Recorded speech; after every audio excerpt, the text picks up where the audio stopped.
लमजुङको सुन्दरबजार नगरपालिका वडा नम्बर 6 बरेटारमा भएको आगलागीबाट पीडित बनेका दुई परिवारलाई स्थानीय जनप्रतिनिधि तथा कर्मचारीहरूले नगद सहयोग गरेका छन्। शुक्रबार राति भएको आगलागीपछि विस्थापित बनेका पीडित परिवारलाई राहत स्वरूप वडा नम्बर 2 पर्यवडाँडाका जनप्रतिनिधि र कर्मचारीहरूले स्वतस्फूर्त रूपमा सङ्कलन गरेको नगद 17,000 रुपैयाँ सहयोग गरेका हुन्। उक्त सहयोग रकम वडा अध्यक्ष नवीन कुमार श्रेष्ठले प्रत्यक्ष हस्तान्तरण गर्नुभएको हो। सहयोग प्राप्त गर्नेमा सोही घरमा खाजाघर सञ्चालन गर्दै आएकी लक्षिना श्रेष्ठ र फलफुल पसल सञ्चालन गर्दै आएकी बदमाया गुरुङको परिवार रहेका छन्।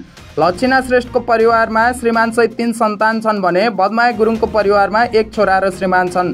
त्यस्तै सोही घरमा रहेको राजेश कुमारको छोरी सुत्ने कोठा र स्टोरमा रहेका सामग्रीहरू समेत आगलागीबाट पूर्ण रूपमा नष्ट भएको छ। सहयोग हस्तान्तरण गर्दै वडा अध्यक्ष श्रेष्ठले विपदमा परेकालाई तत्काल राहत दिनु मानवीय दायित्व भएको बताउनुभयो। अहिलेको सङ्कटमा समुदायले देखाएको साथ र सहयोग प्रशंसनीय रहेको बताउँदै श्रेष्ठले पीडित परिवारको पुनःस्थापनाका लागि नगरपालिकासँग समन्वय गर्दै थप सहयोगको व्यवस्था गरिने समेत जानकारी दिनुभयो। सोही अवसरमा श्रेष्ठले सम्पूर्ण समुदायलाई यस्तो खालको सङ्कटमा सहयोगी मन र सक्रिय सहभागिताको संस्कृति विकास गर्न आह्वान पनि गर्नुभयो।